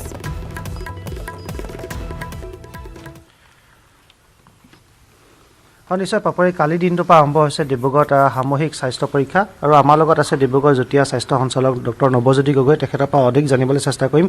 আৰু এটা বিষয় মই এইখিনিতে উল্লেখ কৰিব বিচাৰিছোঁ যে আজি বিভিন্ন ঠাইৰ পৰা ডিব্ৰুগড় যিহেতু আহি উপস্থিত হ'ব যাত্ৰীসকল, যিসকল বেলেগ জিলাত তেওঁলোকে আবদ্ধ হৈ আছিল, তেওঁলোক আহি উপস্থিত হ'ব। তেওঁলোকৰ স্বাস্থ্য পৰীক্ষাৰ ক্ষেত্ৰত কেনেকুৱা ধৰণৰ ব্যৱস্থা গ্ৰহণ কৰিব সেয়াও এতিয়া বৰ্তমান এটা উল্লেখনীয় কথা হৈ পৰিছে। প্ৰথমতে মই কালি দিনটোৰ পৰা যিহেতু ইয়াত কমিউনিটি টেষ্টিং বুলি যাক কোৱা হয় আৰম্ভ হৈছে, সেই বিষয়ে কিছু কথা জানিবলৈ বিচাৰিম। কালি দিনটোৰ পৰা যেহেতু আৰম্ভ হৈছে, ক'ত ক'ত কৰিছে আৰু এতিয়ালৈকে কিমান নমুনা সংগ্ৰহ কৰা হ'ল? হয়, এই নমুনা সংগ্ৰহত আমাৰ কিছুদিনৰ পৰা আমি এইটো প্লেনিংটো কৰি আছিলোঁ। আজি প্ৰায় যোৱা সপ্তাহৰ পৰা আমি য'ত য'ত কিছুমান হটস্পট উলিয়াইছিলোঁ, যিবিলাক জেগাত নেকি বাহিৰৰ পৰা মাইগ্ৰেণ্ট মানুহ আহি বেছিকৈ আছে, তেনেকুৱা হটস্পটবিলাক তৈয়াৰ কৰি তাৰ পৰা এটা আমাৰ কমিউনিটি চেম্পলিং টেষ্টিং হোৱাৰ এটা প্ৰচিডিঅ'ৰ আছে। সেই প্ৰচিডিঅ'টোকে কোৱাচি ৰেণ্ডম চেম্পল টেষ্টিং বুলি কয়। আমি ৰেণ্ডমলি চিলেক্ট কৰি পেলাই প্ৰায় 300মান মানুহৰ আমি চিলেক্ট কৰি উলিয়াইছোঁ। তাৰ ভিতৰত 250 পৰা 300 চেম্পল ল'বলৈ চেষ্টা কৰিম। কালি এইটো আমি নোট পাইছোঁ, তাৰ লগত ICMR আমাক সহযোগ কৰিছে। আৰু আমাৰ লোকেল যিটো ডিষ্ট্ৰিক্টৰ টীম আছে, ডিষ্ট্ৰিক্টৰ টীম যিমানবোৰ আছে সকলোৱে মানে প্ৰায় 5টামান টীম আমি তৈয়াৰ কৰি উলিয়াইছোঁ। তেওঁলোকে আমাৰ ষ্টাফে ল'ব চেম্পল। কালি আৰম্ভণি হ'ল ডিব্ৰুগড়ৰ টাউনতে প্ৰায় 47টামান চেম্পল আমি কালি কালেক্ট কৰিছোঁ। আজিও যাব, আজিও লেঙেৰীত কালেকশ্যন কৰিব আৰু নাহৰকটীয়াত কালেকশ্যন কৰিব, কালিলৈও কৰিব। আৰু 2 দিনৰ ভিতৰত আমি আমাৰ কালেকশ্যনখিনি শেষ কৰিম। আৰু শেষ কৰি পেলাই গম পাম যে চেম্পল চিমটম নোহোৱাকৈ যিটো আজিকালি দেখা গৈছে যে ইণ্ডিয়াত বহুত মানুহ চিমটম নোহোৱাকৈ আছে, পজিটিভ মানুহ ঘূৰি ফুৰিছে, সেইটো চাৰ্চতে আমি আৰম্ভ কৰিছোঁ। চিমটম নোহোৱা মানুহ পজিটিভ কেনেবাকৈ আছে নেকি তেনেকুৱা। হয়, আৰু যিহেতু আজি বিভিন্ন ঠাইৰ পৰা যিহেতু ডিব্ৰুগড় জিলালৈ বিভিন্ন ঠাইত যিসকল লোক আবদ্ধ হৈছিলে তেওঁলোক আহি উপস্থিত হ'ব। ইতিমধ্যে 4টাকৈ ঠাই আমি জনামতে সাজু কৰিছে প্ৰশাসনে। তাত আপোনালোকে কেনেকুৱা ধৰণৰ ব্যৱস্থা ল'ব, কাৰণ বহু সংখ্যক যাত্ৰী আহিব? না, আমাৰ স্বাস্থ্যকৰ্মী কালি 4টা গ্ৰুপ 5-6টামান গ্ৰুপ আমি তৈয়াৰ কৰিছোঁ। মৰাণত, বৰবৰুৱা, ডিব্ৰুগড়ৰ ছকিডিঙি খেলপথাৰ, তাৰপিছত আৰু চাবুৱাত, এই 4টা ঠাইত আমি মানুহ ইতিমধ্যে নিয়োগ কৰিছোঁ। তেওঁলোকে ইতিমধ্যে তালৈ ৰাওনা হৈছে, তাতে থাকিব আৰু চাৰ্কুল অৱস্থাত থাকিব। লগতে প্ৰত্যেকজন ব্যক্তিকে চাৰ্চ কৰা হ'ব, স্ক্ৰিনিং কৰা হ'ব। আৰু এটা স্ক্ৰিনিং কৰা হ'ব যে ব্যক্তিসকল ক'ৰ পৰা আহিছে, গ্ৰীণ জ'নৰ পৰা আহিছে নে ৰেড জ'নৰ পৰা আহিছে। ঠিক সেইমতে তেওঁলোকক আমি ব্যৱস্থা ল'ম। হোম কোৱাৰেণ্টাইন বা যদি ফেচিলিটি কোৱাৰেণ্টাইন কৰিবলগীয়া হয় কৰিম। আৰু তাৰ কাৰণে আমি একদম ষ্ট্ৰিক্টলি ছুপাৰভিজন কৰিবলৈ অলৰেডি আমি নিৰ্দেশ দিছোঁ আমাৰ স্বাস্থ্যকৰ্মীসকলক। আৰু এটা গুৰুত্বপূৰ্ণ কথা আপোনাৰ পৰা জানিবলৈ বিচাৰিছোঁ যথেষ্ট গুৰুত্বপূৰ্ণ কথা এইটো কাৰণ অসম চিকিৎসা মহাবিদ্যালয়ত এতিয়াৰ পৰা যি সাধাৰণ ৰোগী আছিলে তেওঁলোকৰ বাবে অসম চিকিৎসা মহাবিদ্যালয় খোলা হ'ব সেই বিষয়ে কি ক'ব কিছুদিন ধৰি পেলাই এই কৰোণাৰ ট্ৰাক এটা আহিব বুলি আমি যিটো চিন্তা কৰিছিলোঁ হয়তো হ'ব পাৰে বেছিকৈ সেইবুলি ভাবি পেলাই আমি গোটেই জিলা প্ৰশাসন স্বাস্থ্য বিভাগ গোটেই সকলোৱে লগ লাগি অসম চিকিৎসা মহাবিদ্যালয় এখন বাহিৰত ৰোগী চোৱা বন্ধ কৰি দিয়া হৈছিল যাতে একো কৰোণা ৰোগীৰ কাৰণে তাতে একো অসুবিধা নহয় আৰু এই ৰোগীসকলক ইমান দিনে নাৰ্ছিং হোমবিলাকৰ লগত এটা কণ্ট্ৰেকচুৱেল বেচিছত তেওঁলোকৰ লগত এটা স্বাক্ষৰ হৈছিলে MOU এখন আৰু সেইমতে অটল অমৃত আৰু অভিযানৰ আয়ুষ্মান ভাৰতৰ অভিযানৰ আণ্ডাৰত তেওঁলোকক চিকিৎসা কৰি থকা হৈছিলে বাহিৰৰ ৰোগীবিলাক কিন্তু ৰোগীবিলাক বহুতখিনি কষ্টও পাইছিলে এইটো সময়ত ইখনৰ পৰা সিখন নাৰ্ছিং হোম ঘূৰি ফুৰিবলগীয়া হৈছিলে কিন্তু কালিৰ পৰা এইটো আৰম্ভ হৈছে কালিৰ পৰা আমাৰ অসম চিকিৎসা বিদ্যালয়ত চোৱা আৰম্ভ কৰিছে আজি এইটো মানে প্ৰায়খিনি ডিপাৰ্টমেণ্টে আজি খুলিব চাব ৰাইজসকল আহিব পাৰিব দেখাব পাৰিব একো অসুবিধা নহয় নিশ্চয় পাপৰি ইতিমধ্যে আমি জানিলোঁ যে ডিব্ৰুগড়ত কালিৰ দিনটোৰে পৰা কমিউনিটি টেষ্টিং ডিব্ৰুগড়ত আৰম্ভ হৈছে আৰু যিসকল লোক আজিৰ দিনটোত বাহিৰ ঠাইৰ পৰা আহিব তেওঁলোককো ইতিমধ্যে স্ক্ৰিনিঙৰ ব্যৱস্থা কৰিছে লগতে তেওঁলোক ক'ৰ পৰা আহিছে সেয়াও পৰীক্ষা কৰা হ'ব আৰু লগতে অসম চিকিৎসা মহাবিদ্যালয়ত সাধাৰণ ৰোগীৰ বাবে খুলি দিয়া হৈছে সেয়া গুৰুত্বপূৰ্ণ কথা কৈছে পাপৰি টমাছ আপোনাক ধন্যবাদ জনাইছোঁ COVID-19ত আক্ৰান্ত হৈছে জীৱ-জন্তু আমেৰিকাত বন্যজন্তুৰ পিছত COVID-19ত আক্ৰান্ত হৈছে পোহনীয়া জন্তু নিউয়ৰ্কত দুটা পোহনীয়া মেকুৰী দেহত ধৰা পৰিছে কৰোনা ভাইৰাছ প্ৰথমে ভাগিন এইবাৰ মাহী নাদিয়াৰ পিছত কোভিড আক্ৰান্ত দুগৰাকী মাহীয়ে হয় নিউয়ৰ্কৰ দুটা ভিন্ন স্থানত কৰোনা ভাইৰাছত আক্ৰান্ত হৈছে দুটা পোহনীয়া মেকুৰী পোহৰলৈ আহিছে আমেৰিকাত পোহনীয়া জন্তুৰ দেহত কৰোনা ভাইৰাছৰ সংক্ৰমণ ঘটা প্ৰথমটো ঘটনা আমেৰিকাত বন্যজন্তুৰ শৰীৰত কৰোনা সংক্ৰমণ ঘটাৰ তথ্য আহিছিল নিউয়ৰ্কৰ ব্ৰনস্কো জুৰ পৰা ব্ৰনস্কো জুৰ নাদিয়া নামৰ ঢেকীয়াপতীয়া বাঘটোৰ শৰীৰত ধৰা পৰিছিল COVID-19 ভাগিন নাদিয়াৰ পিছত এইবাৰ মেকুৰী মাহী পিছে ভুল নুবুজিব সম্বন্ধত মাহী ভাগিন হলেও নাদিয়াৰ সৈতে কোনো সম্পৰ্ক নাই দুই মাহীয়েকৰ মাহীয়েক দুজনীও একেলগে নাথাকে নিউয়ৰ্ক ষ্টেটৰ দুটা ভিন্ন স্থানত পৃথকে পৃথকে COVID-19 আক্ৰান্ত হৈছে পোহনীয়া মেকুৰী দুটা COVID-19 আক্ৰান্ত ব্যক্তিৰ পৰাই মেকুৰী দুটাৰ দেহলৈ সংক্ৰমণ ঘটাৰ আশংকা কৰা হৈছে মানুহৰ পৰা জীৱ-জন্তুলৈ কৰোনা সংক্ৰমণ ঘটিলেও জীৱ-জন্তুৰ পৰা মানুহলৈ সংক্ৰমণ ঘটিব পাৰে নে নোৱাৰে সেয়া প্ৰমাণিত হোৱা নাই এতিয়াও পোহনীয়া মেকুৰীৰ কৰোনা সংক্ৰমণৰ বাতৰিয়ে এতিয়া অধিক ভীতিগ্ৰস্ত কৰি তুলিছে আমেৰিকাবাসীক কাৰণ প্ৰমাণ হওক বা নহওক জীৱ-জন্তুৰ পৰাও কৰোনা সংক্ৰমণৰ আশংকা কৰিছে সকলোৱে ঘৰৰ বাহিৰ নোলোৱাকৈ পোহনীয়া কুকুৰ মেকুৰীৰ সৈতে ঘৰতে খেলা ধূলা কৰি থকা সকলো আহিছে কৰোনা সংক্ৰমণৰ শংকা news desk report news 18 Assam north east সূৰ্যক যিদৰে ঢাকি ৰাখিব নোৱাৰি প্ৰতিভাৰ পোহৰকো লুকুৱাই ৰখা টান ঘৰতে আবদ্ধ হৈ থকাৰ পিছতো একাংশ যুৱক যুৱতীয়ে ছ'চিয়েল মিডিয়াৰ যোগে দেখুৱাইছে প্ৰতিভা কোনোবাই যদি টিপছ কোনোবাই যোগান ধৰিছে মনোৰঞ্জনৰ সময়ত চাওক এই বিশেষ ৰিপৰ্ট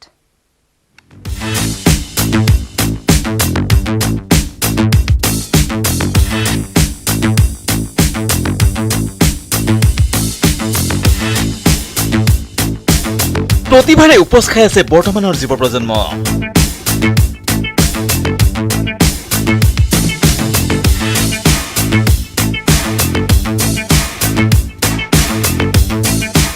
ঘৰতে সোমাই থাকিল কি হল প্ৰতিভাটো আৰু লুকাই নাথাকে সোশ্যাল মিডিয়াত ওলাইছে ক্ৰিয়েটিভিটি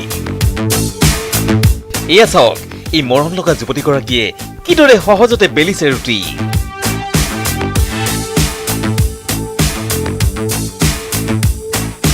গৰমত তৰমুজ ফালে বখলিয়াবলৈ মন যায় কোনে আৰু ষ্টাইল লগাই কাটি থাকে কিন্তু তৰমুজ কটাৰ ষ্টাইল আছে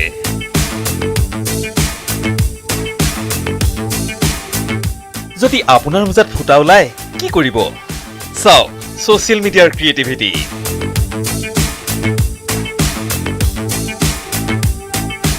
বিউটি পাৰ্লাৰ বন্ধ ঘৰতে সাজিছে কাজিছে যুৱতীয়ে এই হাজুন কাচনতো ফুটি উঠিছে সৃষ্টিশীলতা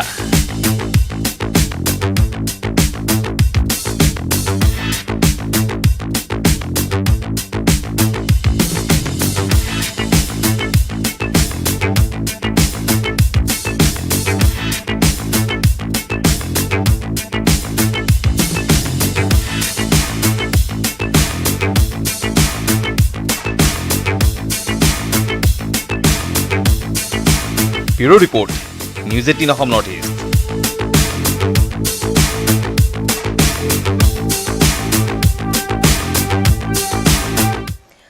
লকডাউন ভংগকাৰীক বলেৰে নহয় কৌশলেৰে দমন আৰক্ষীৰ। অনাহকত ৰাজপথলৈ ওলাই অহা লোকক কৰোনা আক্ৰান্ত থকা এম্বুলেন্সত ভৰালে আৰক্ষীয়ে। কিন্তু ক'ত এই ঘটনা? সঁচাকৈ এম্বুলেন্সত আছেনে কৰোনা আক্ৰান্ত? চাওক এই ৰিপৰ্ট।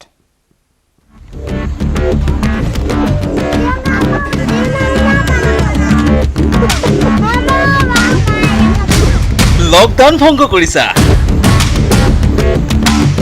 এখন বাইকত দুটাও নহয় তিনিটা। আহা বোপাই আহা, মাৰপিট নহয়, কাণত ধৰিব নালাগে, বুকডাউনো কৰিব নালাগে। সৌখন এম্বুলেন্সৰ ভিতৰত কৰোনা আক্ৰান্ত ৰোগী। সোমোৱা সোমোৱা।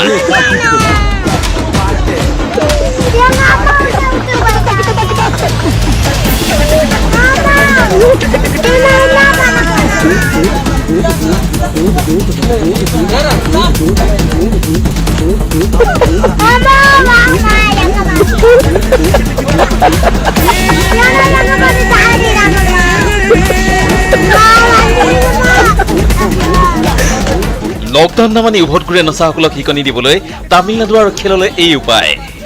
মিছাকৈ এজনক কৰোণাক্ৰান্ত সজাই এইদৰে ভয় খুৱালে তামিলনাডুৰ স্মাৰ্ট আৰক্ষীয়ে।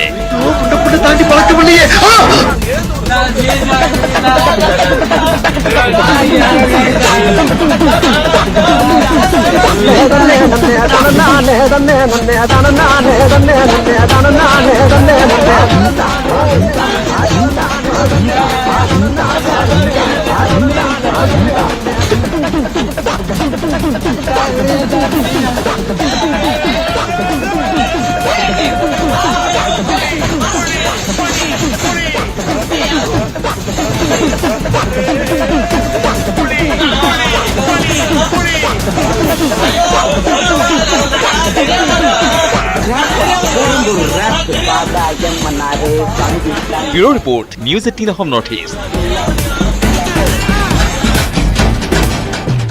Breaking news. 27 এপ্ৰিলত মুখ্যমন্ত্ৰীসকলৰে ভিডিঅ' কনফাৰেন্স কৰিব প্ৰধানমন্ত্ৰী। এই বৈঠকত লোৱা হ'ব লকডাউনৰ সিদ্ধান্ত। এই মুহূৰ্তৰ গুৰুত্বপূৰ্ণ খবৰ। 27 এপ্ৰিলত মুখ্যমন্ত্ৰীসকলৰ সৈতে ভিডিঅ' কনফাৰেন্স কৰিব প্ৰধানমন্ত্ৰী নৰেন্দ্ৰ মোদী আৰু এই বৈঠকতে লোৱা হ'ব লকডাউনৰ সিদ্ধান্ত। যিহেতু 3 মে'ত লকডাউনৰ অন্তিম দিন বুলি কোৱা হৈছিল বা 3 মে'লৈকেহে লকডাউন আছিল, গতিকে তেনে পৰিপ্ৰেক্ষিতত 27 এপ্ৰিলত মুখ্যমন্ত্ৰীসকলৰ সৈতে ভিডিঅ' কনফাৰেন্সিং কৰিব প্ৰধানমন্ত্ৰী নৰেন্দ্ৰ মোদীয়ে আৰু এই ভিডিঅ' কনফাৰেন্সিংমূলক বৈঠকত লোৱা হ'ব লকডাউনৰ পৰৱৰ্তী সিদ্ধান্ত। অৰ্থাৎ লকডাউনৰ পৰৱৰ্তী সিদ্ধান্ত গ্ৰহণ কৰা হ'ব আৰু বিভিন্ন ৰাজ্যৰ মুখ্যমন্ত্ৰীৰ সৈতে যিহেতু ভিডিঅ' কনফাৰেন্স কৰিব প্ৰধানমন্ত্ৰীগৰাকীয়ে 27 এপ্ৰিলত, তাৰ পাছতে লোৱা হ'ব এই সিদ্ধান্ত, লকডাউনৰ পৰৱৰ্তী সিদ্ধান্ত।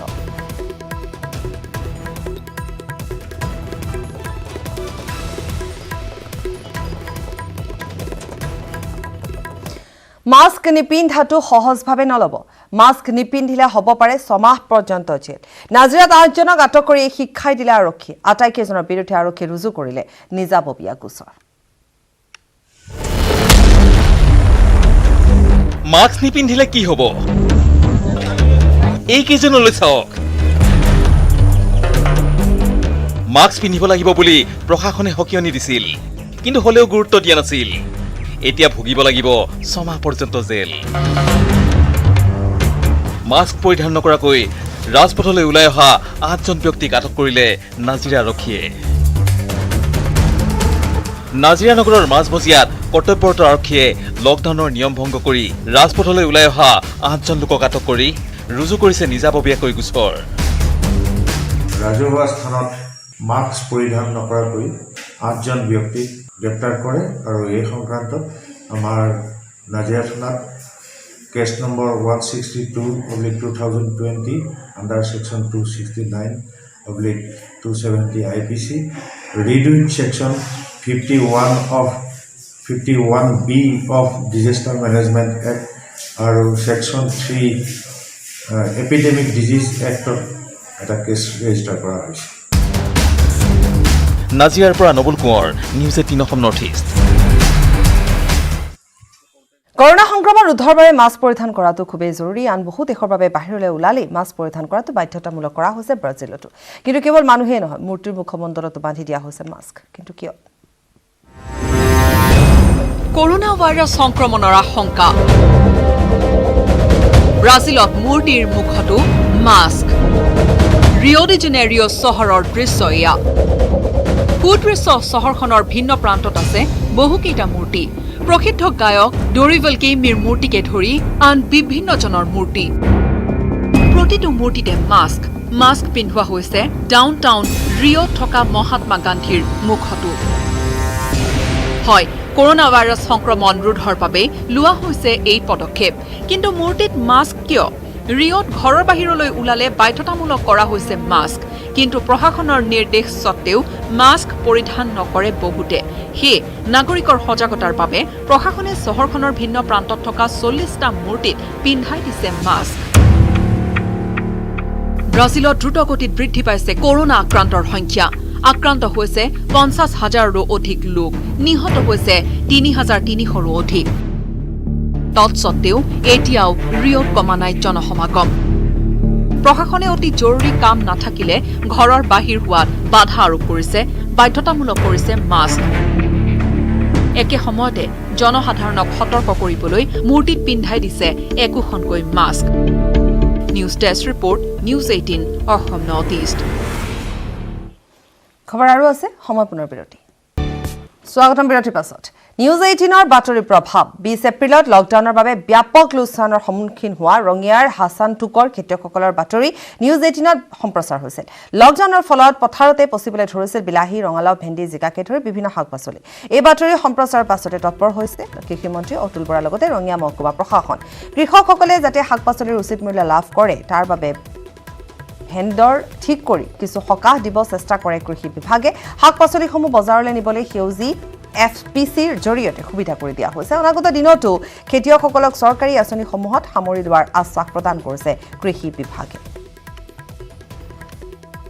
লকডাউনৰ সময়ছোৱাত বিভিন্ন ঠাইৰ লগতে ৰঙিয়াতো কৃষকসকল কিছু অসুবিধাৰ সন্মুখীন হোৱা কথাটোক লৈ নিউজ 18ত সবিস্তাৰে প্ৰকাশ পাইছিলে আৰু সেই কথা মই অসমৰ সন্মানীয় কৃষিমন্ত্ৰী অতুল বৰা ডাঙৰীয়াক মই ব্যক্তিগতভাৱে অৱগত কৰিছিলোঁ আৰু তেতিয়া সন্মানীয় কৃষিমন্ত্ৰীগৰাকীয়ে জিলা কৃষি বিষয়াক তৎকালীনভাৱে ব্যৱস্থা গ্ৰহণ কৰাৰ বাবে নিৰ্দেশ দিছিল আৰু সেই নিৰ্দেশ মতে আজি ৰঙিয়াৰ কৃষি বিষয়াসকল ৰঙিয়াৰ বিভিন্ন স্থানত উপস্থিত হৈ যি সেই কৃষকসকলৰ যি কৃষিজাত সামগ্ৰী সেইসমূহ যে ভেণ্ডৰ ঠিক কৰি ভেণ্ডৰসমূহৰ দ্বাৰা গুৱাহাটীলৈ লৈ যোৱাৰ ব্যৱস্থা কৰিছে আপোনালোকৰ নিউজ চেনেলত বাতৰি সম্প্ৰচাৰ হোৱাৰ পিছত কৃষি বিষয়াসকলে আমাৰ মাজত আহি উপস্থিত হৈ আমাৰ যি শস্য পাচলিবিলাক যি পচিব ধৰিছিল সেইবিলাক আজি অলপ ক্ৰয় কৰিলে সিল কৰা হল অসম বংগ সীমান্তৱৰ্তী শ্ৰীৰামপুৰ কোকৰাঝাৰ প্ৰশাসনে শ্ৰীৰামপুৰত ৰাষ্ট্ৰীয় ঘাইপথ সিল কৰাৰ লগতে স্থাপন কৰিলে CCTV 31 নং ৰাষ্ট্ৰীয় ঘাইপথেৰে যাতে বংগৰ আলিপুৰ দুৱাৰৰ পৰা কোনো লোক অসমলৈ আহিব নোৱাৰে তাৰ বাবে গ্ৰহণ কৰা হৈছে এই পদক্ষেপ অৱশ্যে চৰকাৰী অনুমতি থকা মালবাহী ট্ৰাক তথা আন যান বাহনকহে প্ৰৱেশ কৰিবলৈ দিয়া হৈছে অসমত প্ৰৱেশৰ পূৰ্বে সীমান্তত স্বাস্থ্য পৰীক্ষা কৰোৱা হৈছে বাহনৰ চালক তথা আন আৰোহী আলিপুৰ দুৱাৰত কৰোনা ভাইৰাছৰ ভয়াৱহতা দেখি অতি সষ্টম হৈ উঠিছে অসম আৰক্ষী তথা প্ৰশাসন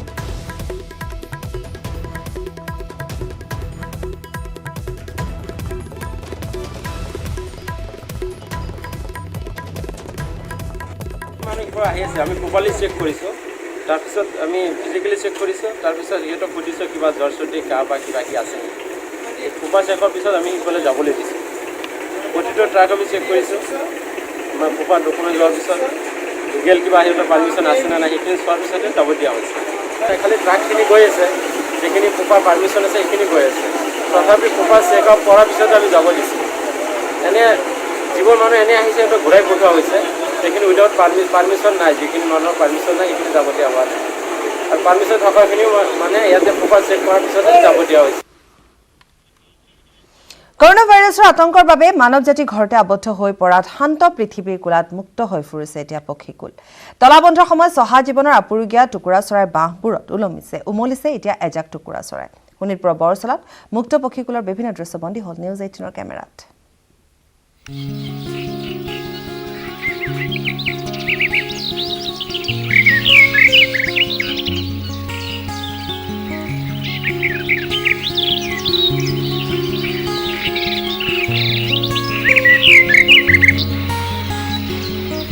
শান্ত পৃথিৱীৰ কোলাত মুক্ত বিহংগম।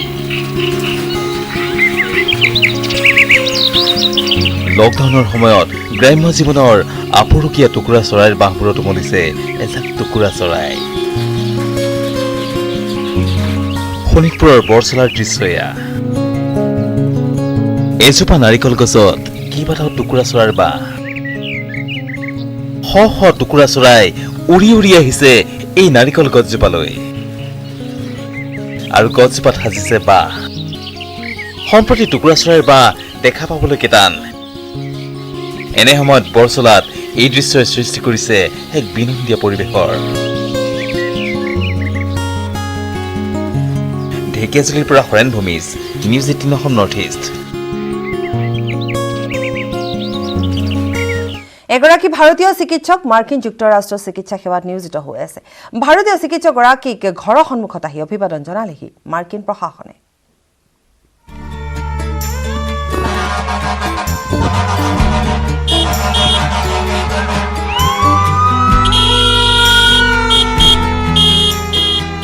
কৰোনাৰ বিৰুদ্ধে সংগ্ৰাম চলোৱা এগৰাকী যুদ্ধ চিকিৎসকলৈ আমেৰিকাৰ অভিনৱ অভিবাদন।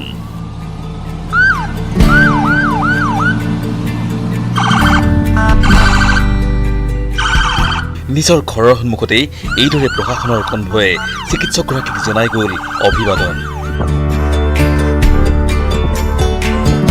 কৰোনাৰ মৃত্যুযজ্ঞৰ মাজত কোনো ধৰণৰ সমাৰোহ পাতিব নোৱাৰে প্ৰশাসনে। সামাজিক ব্যৱধান ৰক্ষা কৰি আড়ম্বৰতা পৰিহাৰ কৰি এইদৰে জৰুৰী সেৱাত নিয়োজিত আমেৰিকা প্ৰশাসনৰ একাংশ বাহনে পেৰেড কৰি গ'ল চিকিৎসকগৰাকীৰ সন্মুখেৰে।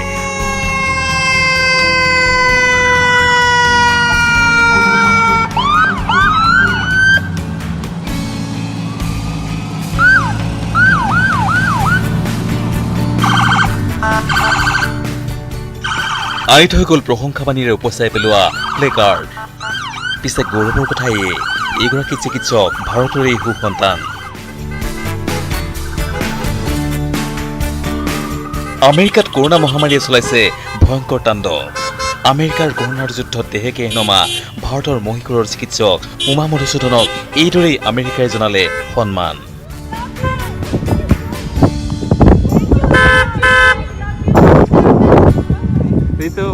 Bureau report, news 18 Assam north east.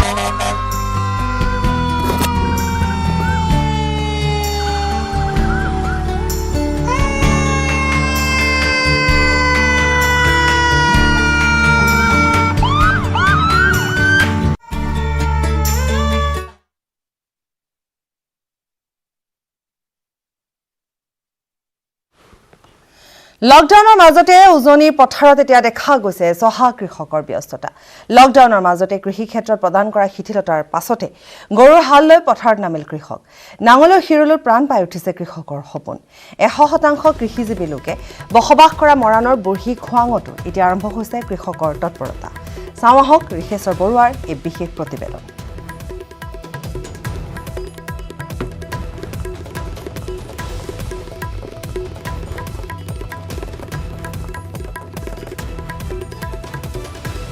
লকডাউনৰ মাজতে এতিয়া খেতিপথাৰত ব্যস্ত উজনিৰ চহা কৃষকসকল।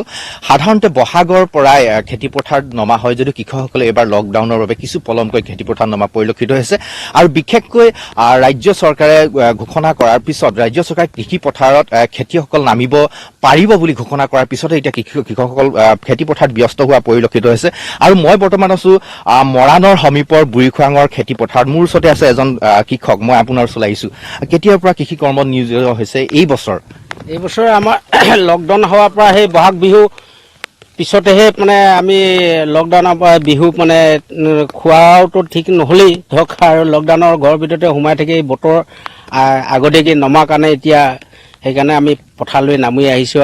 আৰু কৃষকক মানে চৰকাৰে খুলি দিলে যে পথাৰলৈ লকডাউন খোলা হৈছে বুলি পেলাই, সেইটো কাৰণে আমি আগবাঢ়ি আহিছোঁ। আৰু বতৰ ভাল হোৱাৰ কাৰণে আমাৰ টাইমত এতিয়াতো কঠীয়া তুলি পাৰিবৰ কাৰণে সুবিধা হৈছে ধৰক হাল বাবলৈ কাৰণে, সেইটো কাৰণে ওলাই আহিছোঁ। এতিয়া এই লকডাউনৰ সময়ছোৱাত আপোনালোকৰ কিবা অসুবিধাৰ সন্মুখীন হৈছিল নেকি কৃষকসকলৰ? লকডাউনৰ এই গৰু ম'হ মানে চপাবলৈ কাৰণে অলপ অসুবিধা হৈছিলে।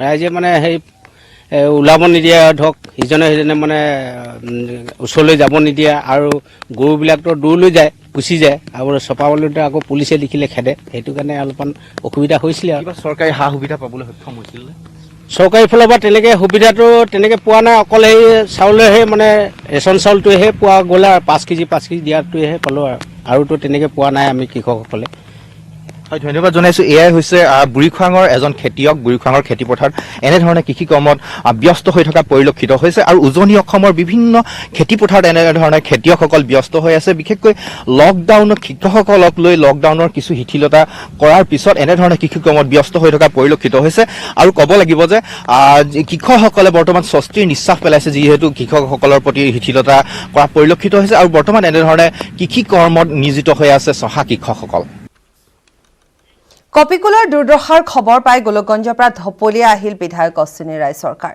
খাদ্য সংকটত ভোগা কপিকুলৰ বাবে এসপ্তাহৰ খাদ্য লৈ আহিল বিধায়কগৰাকী বগৰীবাৰী কপিকুলক খাদ্য যোগান ধৰি মহানুভৱতাৰ নিদৰ্শন দাঙি ধৰিলে বিধায়ক চৰকাৰে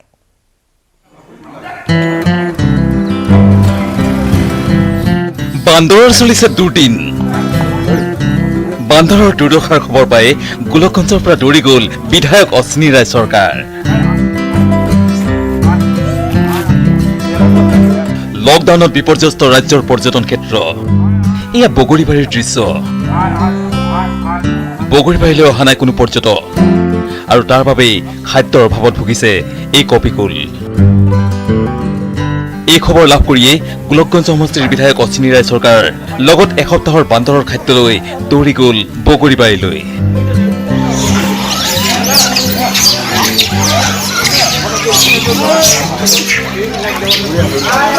লকডাউনত এই পবিত্ৰ স্থানত আমাৰ যিখিনি জীৱ জন্তু বিশেষকৈ বান্দৰ যে আজি খাদ্যৰ অভাৱ হৈছে কাৰণ ভক্তপ্ৰাণ মানুহসকল এই লকডাউনত আহিব পৰা নাই গতিকে এই বান্দৰখিনিৰ খোৱাৰ অভাৱ বুলি মই কালি ৰাতি গম পোৱাত আমি ইয়াত থকা জীৱ জন্তুখিনি বিশেষকৈ বান্দৰক আমি আজি খাদ্য খোৱা লোৱাৰ লগতে আমি প্ৰায় 7-8 দিন আমি খাদ্য ইয়াত আমি যোগান দিলোঁ যাতে অহা 3 তাৰিখলৈ তাকে এই আমাৰ বান্দৰ বা জীৱ জন্তুখিনি খাদ্যত নাটনি নহয় বগৰীবাৰী আৰু স্থানঘাটৰ কপিকুলক নিজ হাতেৰে খাদ্য খোৱালে বিধায়কগৰাকীয়ে গোলকগঞ্জৰ পৰা Gobinda Adhikari news 18 Assam north east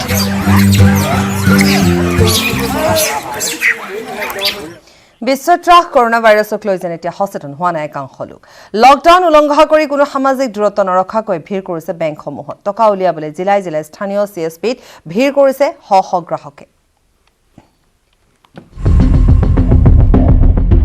lockdown নামানে ৰাইজে ৰাজ্যৰ জিলাই জিলাই লকডাউন ভংগ কৰি দলে দলে ওলাই আহিছে মানুহ সামাজিক দূৰত্ব হৈ পৰিছে এক বিগ জিৰো বঙাইগাঁৱত লকডাউন উলংঘ কৰি কীৰ্তনপাৰা অসম গ্ৰামীণ বিকাশ বেংক আৰু SBI বেংকৰ CSPত গ্ৰাহকৰ লানি নিচিকা ভিৰ যি তিনিটা CSP আছে গ্ৰাহকৰ বহুত ভিৰ লাগিছে গ্ৰাহকে পইচা ৰাতি 2টা বজাত আহি তাৰমানে ভিৰ কৰে বকলীয়া ঘাটতো বেংকৰ সন্মুখত গ্ৰাহকৰ লানি নিচিকা হাৰি উজলা আঁচনিৰ লগতে চৰকাৰে ঘোষণা কৰা প্ৰধানমন্ত্ৰী ধনজন যোজনা আঁচনিৰ ধন নিবলৈ হিতাধিকাৰীয়ে কৰিলে ভিৰ বেংকত বৰ্তমান জব কাৰ্ড এমাউণ্ট তাৰ পৰা গেছৰ পইচা তেনেকৈ সোমাইছে আৰু বেংকৰ নিৰ্দিষ্ট কেপাচিটিৰ বাহিৰতো দিও শেষ কৰিব নোৱাৰে একেজন মানুহ আজি জব কাৰ্ড সোমাইছে কালি গেছৰ পইচা সোমাইছে গোটেইখিনি পইচা একেলগে তেওঁলোকে ওলাব হৈছে একেজনেই মানুহ ইফালে উদালগুৰিত একাংশ লোক ওলাই আহিল মটৰ চাইকেলেৰে এওঁলোকৰ কোনোৱে যদি ঔষধ ক্ৰয়ৰ অজুহাত আন কোনোৱে আকৌ গেলামাল ক্ৰয় কৰাৰ অজুহাত